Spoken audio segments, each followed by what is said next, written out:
제가 질문 하나 드리고 말씀 시작하겠습니다. 사랑하는 성도 여러분, 예수 그리스도께서 우리를 대신하여 십자가에 죽으셨다는 사실이 믿어지십니까? 아멘이죠. 당연히 아멘입니다. 그런데 제 질문은 그게 믿어지느냐 안 믿어지느냐의 질문이 아니라 어떻게 예수님께서 우리를 대신해서 십자가에 죽으실 수 있을까? 라는 질문입니다. 제가 생각하는 수준에서, 제가 생각하는 기준에서 누군가를 대신해서 죽는다라고 하는 거는 극단적인 예를 들면 강도가 저를 잡아서 인질극을 펼치다가 뜻대로 안 되니까 저를 죽이려고 하는데 예수님께서 짠 하고 나타나셔서 죄를 놔주고 내가 대신 죽을게, 이런 게 대신 죽는 건데, 예수님께서 2000년 전에 십자가에 못 박히셨잖아요. 그런데 어떻게 우리 죄를 대신해서 죽으셨을까? 예수님의 십자가의 2000년 전 죽음이 어떻게 내 죄를 대신할 수 있을까라는 겁니다. 여러분 알고 계십니까? 혹시 설명해 주실 수 있는 분 계실까요? 사실은요, 이 사실을 모르기 때문에, 이 내용을 모르기 때문에 우리는 헷갈려하고 자꾸 뭐라도 해야 될 것 같은 압박이 마음속에 드는 겁니다. 오늘 말씀 같이 보면서 그 이야기 나눠보도록 하겠습니다. 갈라디아서 3장 10절입니다. 같이 읽겠습니다. 시작. 무릇 율법 행위에 속한 자들은 저주 아래 있나니 기록된 바 누구든지 율법책에 기록된 대로 모든 일을 항상 행하지 아니하는 자는 저주 아래에 있는 자라 하였습니다. 오늘 말씀이 이렇게 시작을 했어요. 무릇 율법 행위에 속한 자들은 저주 아래에 있다. 이게 무슨 이야기일까요? 율법으로 구원을 얻을 수 없다라는 것까지는 이해가 되는데, 그렇다고 해서 율법을 행한다고 해서 저주를 받는다, 사실 전 이해가 되질 않습니다. 주어진 본문을 이해하기 위해서 가장 중요한 게 뭐죠? 전문맥입니다. 지난주에 우리가 봤던 내용 혹시 기억나실까요? 한마디로 말씀드리면 우리는 지난주에 아브라함의 복에 대해서 이야기를 나눴고요. 그리고 아브라함의 복을 누가 받게 되는지에 대해서도 이야기를 나눴습니다. 아브라함의 복을 누가 받습니까? 아브라함의 생물학적 후손들이 받는 게 아니라 아브라함과 같은 믿음을 가진 자들이 받는다라고 말씀드렸습니다. 한 구절만 찾아볼게요. 갈라디아서 3장 9절입니다. 같이 읽겠습니다. 시작. 그러므로 믿음으로 말미암은 자는 믿음이 있는 아브라함과 함께 복을 받느니라. 하나님께서 아브라함에게 복을 약속하셨는데 그 복을 누가 받느냐? 아브라함의 믿음을 가진 자들이 받는 겁니다. 그리고 그 믿음은 하나님의 약속을 믿는 믿음이라고 했습니다. 당연히 하나님이 계시는 거 믿습니다. 근데 그것만으로는 안 된다고 말씀드렸어요. 그 정도는 귀신도 한다고 말씀을 드렸잖아요. 하나님의 존재를 믿는 것 이상으로 하나님이 어떤 분이신지 전적으로 다 받아들이는 믿음을 말하는 겁니다. 하나님이 어떤 분이신지를 아니까, 하나님이 어떤 분이신지를 믿으니까 하나님의 약속이 분명히 이루어질 것에 대해서도 믿을 수가 있는 거죠. 여기까지가 지난주에 우리가 봤던 내용이고, 오늘 본문은 이렇게 시작했습니다. 율법의 행위에 속한 자들은 저주 아래 있다. 지난주의 내용을 우리가 정리를 해보면 믿음과 복이 한 쌍이었습니다. 이 부분은 받아들이는데 아무 문제가 없습니다. 그런데 오늘은요, 율법과 저주도 한 쌍이라고 이야기를 하는 겁니다. 믿음으로 복을 얻는다까지는 이해가 가는데, 아니 율법의 행위 때문에 우리가 저주를 받는다는 이해가 안 되는 거죠. 이게 무슨 이야기일까? 10절 뒷부분만 다시 한번 읽어보겠습니다. 갈라디아서 3장 10절입니다. 뒷부분만 봅니다. 기록된 바부터 봅니다. 같이 읽겠습니다. 시작. 기록된 바 누구든지 율법책에 기록된 대로 모든 일을 항상 행하지 아니하는 자는 저주 아래에 있는 자라 하였습니다. 기록된 바, 너무 다 아는 이야기죠. 성경에 그렇게 기록되어 있다는 이야기입니다. 어떤 내용이 기록되어 있느냐? 율법책에 기록된 모든 일들을 항상 행하지 아니하는 자는 저주를 받는다 라는 내용이 기록이 되어 있대요. 이 내용을 보니까 앞에서 율법의 행위 때문에 저주를 받는다는 이야기가 무슨 뜻인지 감이 옵니다. 일단 이 말이 어디에 기록이 되어 있을까요? 신명기서에 보면 이런 구절이 있더라고. 27장 26절인데 우리 화면 보시면서 같이 읽겠습니다. 같이 읽습니다. 시작. 이 율법의 말씀을 실행하지 아니하는 자는 저주를 받을 것이라 할 것이요 모든 백성은 아멘 할지니라. 오늘 방금 전에 읽었던 첫 구절이 신명기서에 그대로 기록이 되어 있습니다. 다만 오늘 본문과 신명기서의 내용을 굳이 비교를 해보자면 딱 차이 나는 건 항상이라는 단어가 있느냐 없느냐 그 정도의 차이만 있을 뿐입니다. 그런데 별로 중요하지 않습니다. 하나님의 말씀은 항상입니다. 뭐 지키고 싶을 때 지키고 안 지키고 싶으면 안 지켜도 되는 그런 말씀이 아니라 하나님의 말씀은 항상 지켜야 되기 때문에 그 단어가 있고 없고는 큰 의미가 없습니다. 어쨌든 무슨 내용입니까? 간단하게 말씀드리면 율법을 전부 다 행하지 않으면 저주 아래 있다라는 뜻인 거죠. 그러니까 율법을 행하면 저주를 받는다가 아니라 율법을 매일매일 기록된 모든 것들을 다 지킬 수 없으면 저주를 받는다. 그런데 뒤에도 나오겠지만 율법을 다 지킬 수 있는 사람은 한 사람도 없습니다. 그래서 우리가 생각하는 대로 율법을 지켜서 복을 누릴 수 있는 사람은 한 사람도 없다는 겁니다. 그래서 율법의 행위에 소망을 두는 사람들은 결국엔 저주 아래 있을 수밖에 없는 겁니다. 그 이야기입니다. 제가 이쯤에서 두 가지를 좀 짚고 넘어가고 싶습니다. 첫 번째, 아니 그럴 거면 하나님께서 뭐하러 율법을 주셨을까? 라는 거죠. 어차피 다 지킬 수 없는 건데. 어차피 다 지킬 수 없는 율법을 주시고 율법을 못 지켰다고 하나님께서 때로는 진노하시고 때로는 징계하시고 때로는 심하게 벌을 내리실까? 우린 율법을 다 지킬 수 없는데. 잘 들으셔야 됩니다. 율법은요, 애초에 구원을 위해서 주신 것이 아닙니다. 이게 포인트입니다. 율법은 구원에 이르는 길이 아닙니다. 사도 바울이 오늘 본문 뒷부분에 이렇게 말을 합니다. 갈라디아서 3장 19절입니다. 같이 읽겠습니다. 시작. 그런즉 율법은 무엇이냐? 범법함으로 더하여진 것이라. 천사들을 통하여 한 중보자의 손으로 베푸신 것인데 약속하신 자손이 오시기까지 있을 것이라. 율법이 뭐라고 했습니까? 세 가지로 말합니다. 첫 번째, 율법은 범법함으로 더해졌대요. 사람들이 죄를 짓기 때문에 율법을 주셨다는 이야기입니다. 두 번째, 율법은 천사들을 통해서 중보자의 손으로 베푸셨대요. 세 번째, 율법은 약속하신 자손이 오시기까지 있을 거랍니다. 하나하나 살펴보면요. 첫 번째, 하나님께서 율법을 주신 이유는 앞에서도 말씀드렸지만 구원을 위한 것이 아니라 사람들이 죄를 짓기 때문이었습니다. 인간들이 자꾸 죄를 지으니까 율법을 주신 겁니다. 원래 하나님께서 어떻게 인간들을 통치하시고 어떻게 이끌기를 원하셨는가 하면요. 이런 법을 정해놓고 법을 지켜라 이런 것으로 이끄시는 것이 아니라 사실 하나님의 디자인은 언약이었습니다. 언약. 그래서 아브라함과 언약을 맺으시잖아요. 네가 순종하면 너에게 복을 줄게. 이런 언약을 맺으셨습니다. 후에 보면 아브라함의 아들 이삭과도 언약을 맺으셨습니다. 또 후에 보면 이삭의 아들 야곱과도 언약을 맺으셨습니다. 율법 이런 거 없었습니다. 그런데 요셉과는 언약을 따로 맺지 않으셨죠. 요셉은 바로 그 언약의 수혜자로 등장하는 겁니다. 어떤 상황 가운데 있었어도 믿음으로 그는 형통의 길을 걸었다고 나옵니다. 그래서 유대인들이요, 하나님을 부를 때 보통 어떻게 부르는가 하면 아브라함의 하나님, 이삭의 하나님, 야곱의 하나님이라고 부릅니다. 요셉이 정말 대단한 사람인데, 요셉이 정말 믿음의 사람인데 요셉의 하나님이라고는 부르지 않아요.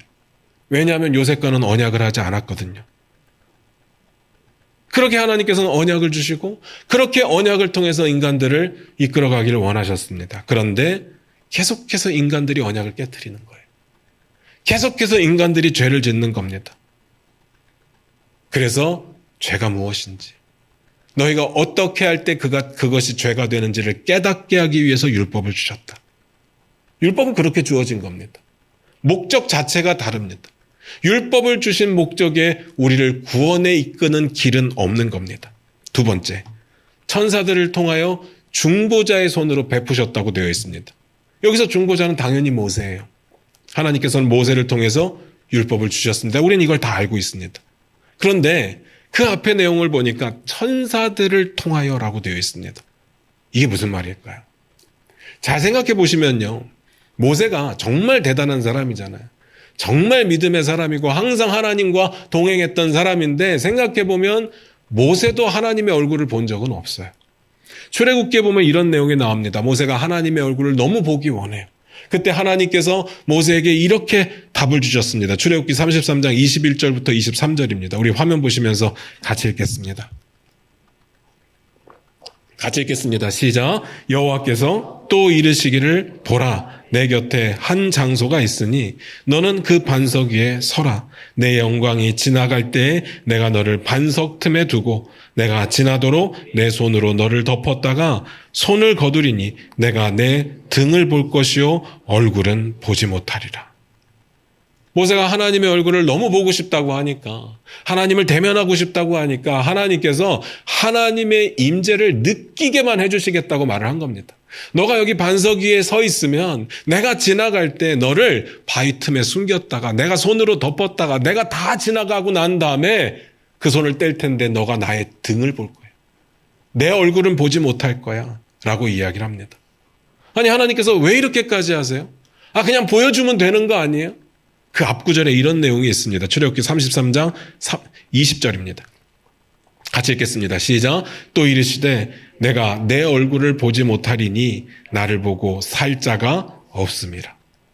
하나님의 얼굴을 보고 살 자가 없습니다. 그러니까 40일 동안 모세가 시내산에서 율법을 받을 때 하나님과 대면하고 하나님과 함께했고 하나님의 임재를 경험하고 하나님의 영광 중에 거해서 그의 얼굴에 광채가 나타났어도 하나님을 직접 대면할 수는 없었다는 이야기입니다.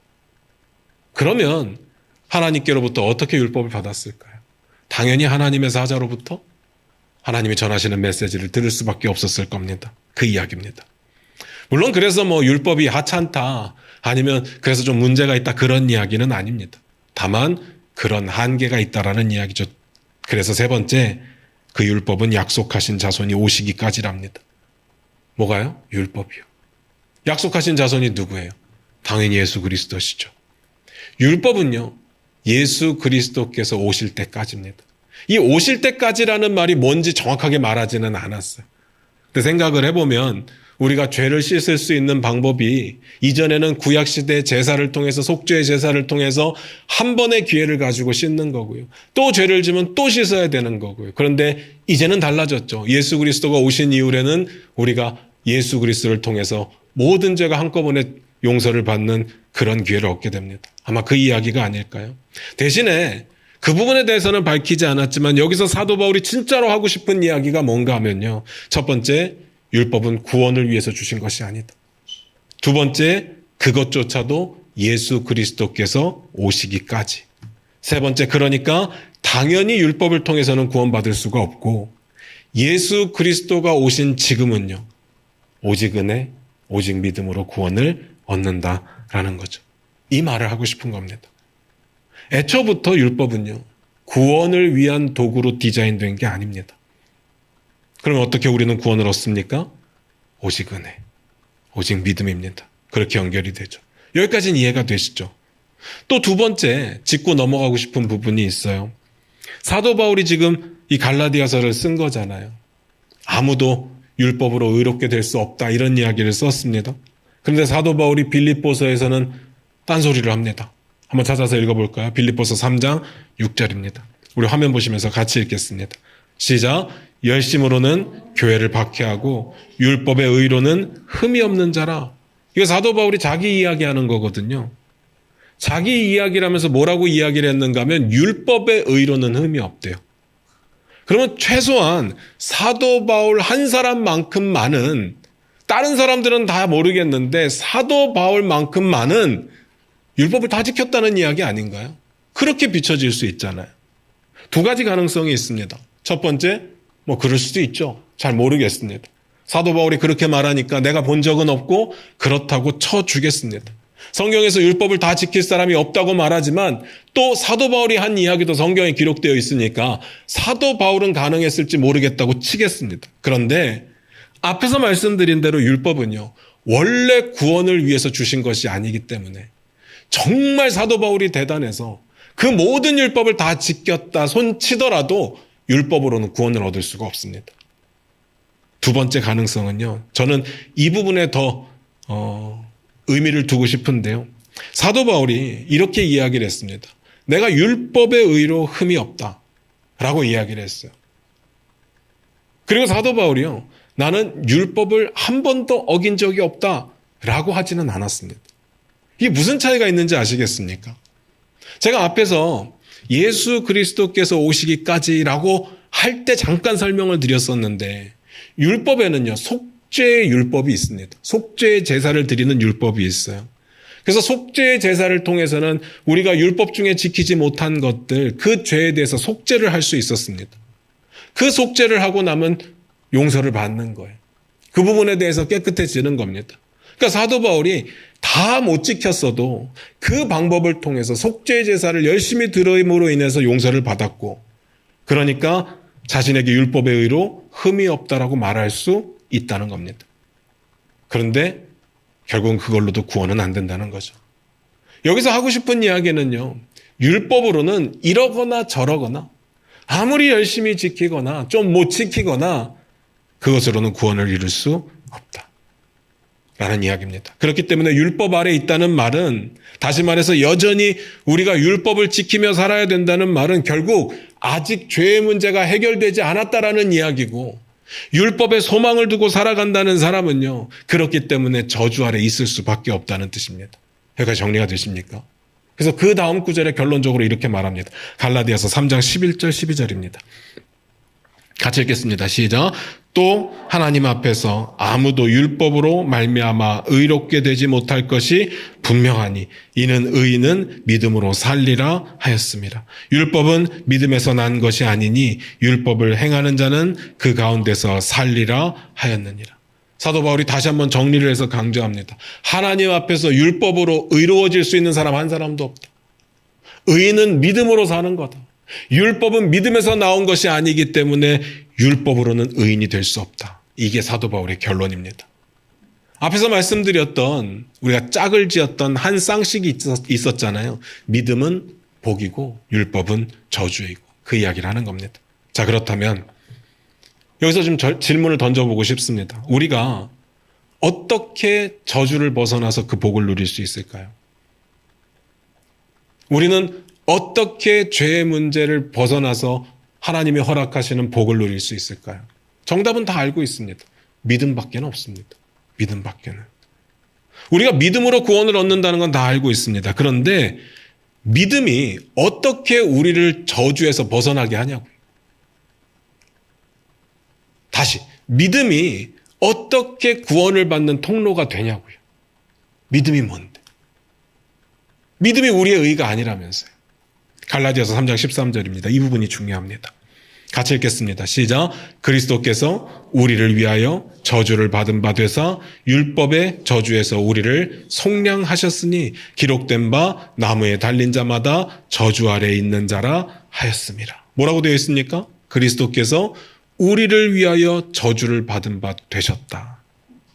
그것으로 율법의 저주에서 우리를 속량하셨다. 그래서 우리가 믿으면 구원을 얻는 겁니다. 여기까지 다 아는 이야기죠. 그래서 제가 처음부터 궁금하다고 말씀드렸던 이야기는 그 이야기가 아니에요. 어떻게 예수 그리스도의 십자가의 죽음으로 우리의 죄가 속량되느냐라는 겁니다. 예수님이 우리를 위해서 죽으신 건 알겠어요. 그런데 예수님의 죽음이 어떻게 우리의 죄를 속량하게 되느냐라는 겁니다. 이걸 한번 생각해 보자는 거예요. 예수님께서 어떻게 내 죄를 대신해서 죽으실 수 있을까? 예수님께서 우리를 대신해서 죽으신 방법에 대해서 설명을 하는데요. 뭐라고 했습니까? 나무에 달리시는 거라고 했습니다. 우리는 알죠. 그게 십자가라는 것을. 왜 이 방법을 택할 수밖에 없었을까? 사도 바울은 그 이유를 이렇게 설명합니다. 성경에 그렇게 기록되어 있기 때문에. 성경에 뭐라고 기록되어 있느냐? 나무에 달린 자마다 저주 아래 있는 자다. 예수님은 저주받을 자가 아닙니다. 예수님은 죄가 없으세요. 그런데 예수님께서 나무에 달리시면서 저주 아래로 들어가셨다라는 이야기입니다. 이 이야기가 도대체 어디에 나오느냐? 신명기 21장 23절에 보면 나옵니다. 우리 화면 보시면서 같이 읽겠습니다. 같이 읽겠습니다. 시작. 그 시체를 나무 위에 밤새도록 두지 말고 그날에 장사하여 내 하나님 여호와께서 내게 기업으로 주시는 땅을 더럽히지 말라. 나무에 달린 자는 하나님께 저주를 받았음이니라. 나무에 달린 자가 하나님께 저주를 받았대요. 사실은 우리가 저주를 받아 나무에 달려야 되는 것은 우리의 죄 때문입니다. 근데 예수님께서 나무에 달려서 저주를 받으셨다는 거예요. 바로 직전 구절에 보면 이런 내용이 나와요. 신명기 21장 22절입니다. 같이 읽겠습니다. 시작. 사람이 만일 죽을 죄를 범함으로 내가 그를 죽여 나무 위에 달거든. 구약시대에는요, 만약에 사람들이 심각한 범죄를 저지르면 그게 사형에 해당되는 범죄라고 한다면 그때는 돌로 쳐서 죽였습니다. 그리고 돌로 쳐서 죽이는 것으로 끝나는 것이 아니라 나무에 매달았습니다. 그리고 사람들이 보게 했습니다. 아, 저 사람이 하나님께 버림받은 자구나. 아, 저 사람이 하나님께 저주받은 자구나. 그렇게 볼 수 있도록 상징으로 삼은 겁니다. 다만 밤새도록 두면 안 됩니다. 그런 법은 있었어요. 예수님께서 십자가에 달려 죽으신 것이 바로 우리가 받았어야 될 그 저주를 직접 지신 겁니다. 그래서 대신 지신 거예요. 하나님이신데, 하나님의 아들이신데, 아무 죄도 없으신데, 그럴 이유가 없으신데, 그런데 우리를 대신해서 십자가에 죽으셨습니다. 그런데요, 제가 무슨 말인지는 알겠는데 여전히 궁금한 거예요. 어떻게 우리 죄를 대신하게 되느냐고요. 그렇게 죽으신 건 알겠어요. 그러려고 죽으신 건 알겠어요. 그런데 그 죽음이 어떻게 내 죄를 깨끗게 할 수 있느냐라는 질문입니다. 아무리 고민을 해봐도 이 사건들의 논리의 고리를 못 찾겠는 거예요. 상식적으로 말이 안 되잖아요. 예수님이 죽으신 게 왜 내 죄를 깨끗게 하냐고요. 말이 안 되는 거잖아요. 그러다가 찾은 성경 구절인데 고린도후서 5장 21절입니다. 우리 화면 보시면서 같이 읽을게요. 같이 읽겠습니다. 시작. 하나님이 죄를 알지도 못하신 이를 우리를 대신하여 죄로 삼으신 것은 우리로 하여금 그 안에서 하나님의 의가 되게 하려 하심이라. 잘 보셔야 됩니다. 하나님께서 아무 죄가 없는 예수 그리스도를 우리를 대신해서 죄로 삼으셨답니다. 하나님이 그렇게 하신 거예요, 그냥. 이게 논리적으로 설명할 수 있는 게 아니라 상식적으로 납득이 되는 이야기가 아니라 하나님이 그냥 그렇게 하셨습니다. 이유는 간단해요. 우리를 사랑하시니까. 하나님이 그렇게 정하신 겁니다. 그래서 설명이 안 되는 거예요. 그래서 논리적으로 고리가 연결이 안 되는 거예요. 이건 말이 안 되는 이야기거든요. 죄가 없으신 분이 우리를 대신해서 죽는다는 것도 말이 안 되지만 그의 죽음이 우리의 죄를 깨끗게 한다는 그 사실이 연결이 안 되는데 하나님이 그렇게 정하셨다.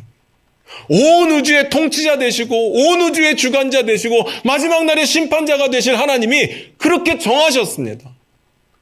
예수 그리스도의 죽음이 곧 우리의 죄를 사하는 죽음이 된다. 그리고 똑같은 방식으로요.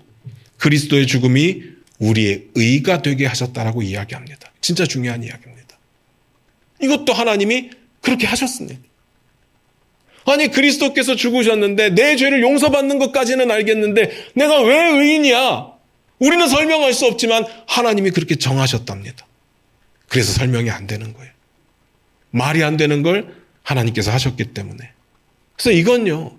논리적인 설명이 필요한 게 아니라 사랑이라고 밖에는 은혜라고 밖에는 말할 것이 없는 겁니다. 아무 죄가 없는 완전하고 의로우신 예수 그리스도가 우리 죄를 짊어지신 것과 여전히 죄인인 우리가 예수 그리스도로 말미암아 의인이 된 것. 말도 안 되는 일이고 설명할 수도 없고 논리적으로 풀 수도 없지만 하나님께서 우리를 구원하신 방법이셨습니다. 이걸 믿으셔야 됩니다. 이게 믿음이라고 하는 거예요. 아브라함의 믿음. 이게 믿어져야 행위로 구원을 이룰 수 있다라는 착각에서 벗어날 수 있는 겁니다. 구원은 우리가 할 수 있는 게 아무것도 없습니다. 하나님이 하셔서 가능한 거예요. 이해가 필요한 게 아니라 믿음이 필요합니다. 그리고 이 부분에서 진짜 중요한 이야기가 있습니다. 우리가 의로워졌다라고 하는 것이 얼마나 엄청난 것인가를 아셔야 돼요. 우리는 예수 그리스도의 십자가 죽음을 통해서 하나님 보시기에 의인이 되었다라고 선포했습니다. 하나님께서 그렇게 정하셨다고요. 근데 생각해 보세요. 하나님의 기준이 얼마나 높습니까? 좀 열심히 살아서 될 문제가 아니잖아요. 최선을 다해서 될 문제가 아니잖아요. 남들보다 더 한다고 해서 될 문제가 아니잖아요. 그럼에도 불구하고 하나님 보시기에 우리가 의롭다라는 겁니다. 이유는 간단합니다. 믿었기 때문에. 우리가 의로울 수 있는 이유는요, 절대로 우리 때문이 아닙니다. 하나님 때문이에요. 우리가 한두 가지 선한 일을 하고 남들보다 좀 열심히 살고 그런 걸로 될 수가 없다는 이야기입니다.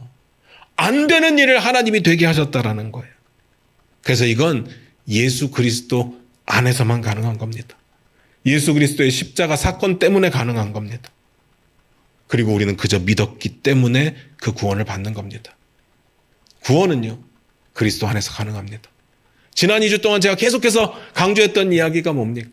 엄청난 구원, 어마어마한 구원, 그 어마어마한 구원을 우리가 시작할 수도 없었는데 그 어마어마한 구원을 우리의 삶 가운데 내 노력으로 완성한다? 있을 수가 없는 일이라고 했잖아요. 이유는 간단합니다. 우리는 할 수 없는 일이거든요. 하나님께서 그렇게 하셨거든요. 그래서 우리의 구원의 문제는 그리스도 안에서만 가능합니다. 그러니까 우리가 받은 구원을 유지하거나 아니면 업그레이드 하거나 하기 위해서 우리의 노력이 필요하다? 말이 안 되는 겁니다. 우리는 거기에 어떤 것도 더할 수가 없습니다. 이건 하나님께서만 하실 수 있습니다. 우리가 우리 구원을 위해서 뭔가를 할 수 있다는 생각 자체가 교만함입니다. 우리는 그럴 능력이 없습니다. 아무리 우리가 노력한들 하나님의 완전 무결한 기준에 부합하는 사람이 있을까요? 그럴 수 없습니다. 그런데 하나님께서는 우리가 믿었기 때문에 우리를 의롭다고 불러주셨습니다. 지난주에 말씀드렸던 대로 그냥 불러주시는 게 아니라 의인의 자격을 부여하시고 의인 대접을 해주셨습니다. 그래서 은혜죠. 그리고 그렇게 하신 이유가 뒤에 나옵니다. 갈라디아서 3장 14절입니다. 같이 읽겠습니다. 시작. 이는 그리스도 예수 안에서 아브라함의 복이 이방인에게 미치게 하고 또 우리로 하여금 믿음으로 말미암아 성령의 약속을 받게 하려 함이라. 분명히 이야기합니다. 예수 안에서. 예수 안에서만 가능한 거고요. 예수 안에서 뭐가 가능하냐? 아브라함의 복. 믿음으로 누릴 수 있는 아브라함의 복이 이방인에게도 미치게 하고 우리로 하여금 믿음으로 성령의 약속을 받게 하려. 그렇게 하셨답니다. 결론적으로 믿음으로 아브라함의 복을 누리게 될 거고요. 믿음으로 성령의 약속을 받게 될 거고 믿음으로 구원을 얻게 하기 위해서 예수 그리스도는 우리를 대신해서 십자가에 달려 돌아가셨습니다. 그게 하나님의 우리를 구원하신 방법이었습니다. 말씀 마무리 짓겠습니다. 사랑하는 성도 여러분, 우리가 어떻게 구원을 얻을 수 있을까요? 예수님의 십자가 사건이 내 죄사함과 무슨 상관이 있을까요? 예수님께서 나를 대신해서 죽으셨다는 이야기가 어떻게 가능한 이야기가 될까요? 사실 설명할 방법이 하나도 없습니다. 다만 딱 하나, 하나님이 그렇게 삼으셨다라는 거죠. 그래서 갈라디아 2장 20절에 이렇게 기록되어 있었던 겁니다. 같이 읽겠습니다. 시작. 내가 그리스도와 함께 십자가에 못 박혔나니 그런즉 이제는 내가 사는 것이 아니요 오직 내 안에 그리스도께서 사시는 것이라.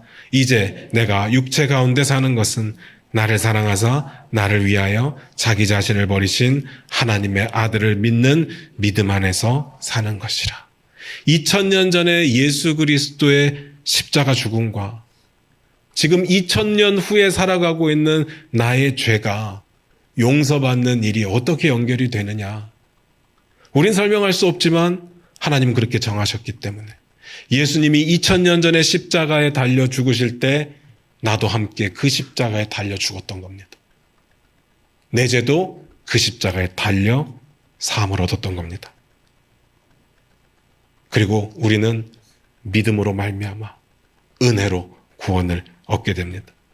여기에 내 노력은 아무 의미가 없습니다. 오직 하나님의 은혜인 거죠.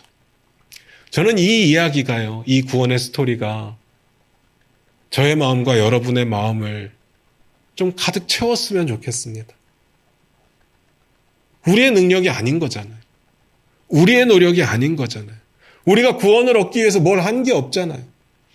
우리가 지금 신앙생활 열심히 하는 것도 구원을 위한 게 아니라니까요. 이건 하나님의 은혜고 이건 하나님의 사랑이고 우리는 구원을 받았기 때문에 그 사랑 때문에 열심히 살아가고 있는 거지. 뭐라도 하나 우리의 지분을 얻기 위해서 우리 구원에 나라도 뭐란가 한마디를 하기 위해서 열심히 사는 게 아니라고. 그냥 이 복음의 스토리, 십자가의 이야기를 들을 때마다 내 가슴 한켠에 정말 울먹울먹거리며 감격으로 가득 찼으면 좋겠다는 이야기입니다. 정말 밤하늘에 보면 수많은 십자가들이 있는데 늘 보이는 것이기 때문에 그냥 지나쳐 지나가는 것이 아니라 십자가를 볼 때마다 예수 그리스도의 그 사랑이 생각나서 내 죄 때문에 죽어주신 그 사랑이 생각나서 말이 안 되는 일인데 있을 수 없는 일인데 상식적으로는 도저히 될 일이 아닌데 예수 그리스도를 죽임으로 인해서 나를 용서하기로 정하셨다는 그 사실 때문에 우린 감격하고 은혜를 누릴 수 있었으면 좋겠습니다. 복음이 정말 복음이었으면 좋겠어요. 여러분에게 가장 기쁜 소식이 저기 강남의 노른자 땅에 아파트 당첨되는 그 소식이 아니라 내 자식이 대기업에 합격하는 그 소식이 아니라 내 자식이 대학에 합격하는 그 소식이 아니라 2000년 전에 예수 그리스도께서 십자가에 못 박히실 때 내가 함께 그와 죽었다라는 그 사실. 십자가를 볼 때마다 가슴 한켠에서 그 엄청난 감격이 솟아나서 도저히 견딜 수 없어 눈물이 나올 수밖에 없는 그런 삶이 우리 안에 있기를 원합니다. 우리의 삶에 이 메마른 영혼들, 이 딱딱해진 마음들이 깨지고 녹아져서 하나님의 그 사랑이 우리를 덮고 위로를 얻고 힘을 얻어 한 주 한 주를 살아가는 저와 여러분이 되시기를 원합니다. 기도하겠습니다.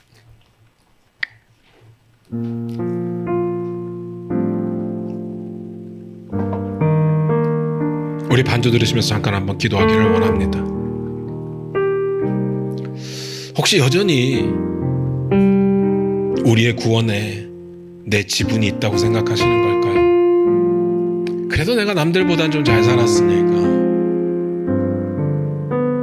나는 구원받기 합당한 사람이고 나를 힘들게 하는 저 사람, 내 마음에 안 드는 저 사람은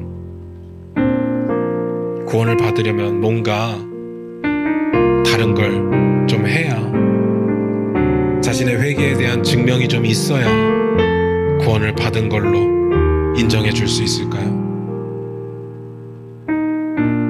우리 안에 이런 마음이 있다면 내가 종교 생활을 하는 거고 내가 선행을 베푸는 거고 그래서 내 의를 이루고자 하는 마음이 조금이라도 있다면 하나님의 놀라운 십자가를 전혀 이해하지 못하는 겁니다. 그러니까 사도 바울이 다른 복음이라고 이야기를 하는 거예요. 우리의 구원에 조금이라도 정말 눈꼽만큼이라도 내 잘함이 있었다면 그래서 구원받은 거라고 생각한다면 그건 다른 복음이라고. 우리 안에 그 마음이 있기 때문에 감사가 없는 거 아닐까요? 내가 구원받은 게 너무 당연한 거 아닐까요? 아니에요. 논리적으로만 설명이 안 되는 것이 아니라 우리가 구원받고 우리가 의인으로 인정받고 의인의 대접을 받는 건 말이 안 되는 겁니다. 제가 늘 말씀드리지만 예수 그리스도께서 베푸신 그 어떤 기적보다도 우리가 구원받은 게 더 큰 기적입니다. 그렇다면 우리가 십자가를 볼 때마다 내 안에 솟구치는 감격과 내 안에 막을 수 없는 그 놀라운 기쁨이 가득할 수밖에 없습니다. 우리 이 시간 그렇게 기도하기를 원합니다. 도대체 뭐가 예수 그리스도의 그 십자가 사랑을 억누르고 있었을까? 우리는 잊고 지낼 수밖에 없었고 감격보다는 기쁨보다는 분노와 불평이 가득해서 감사가 없고 짜증만 가득한 삶을 살았을까? 이제는 그 모든 것들을 깨트리고 십자가의 사랑 앞에 무릎 꿇기를 원합니다. 십자가 앞에 무릎 꿇기를 원합니다. 우리 다 같이 그렇게 기도하며 나아갑니다. 기도하겠습니다.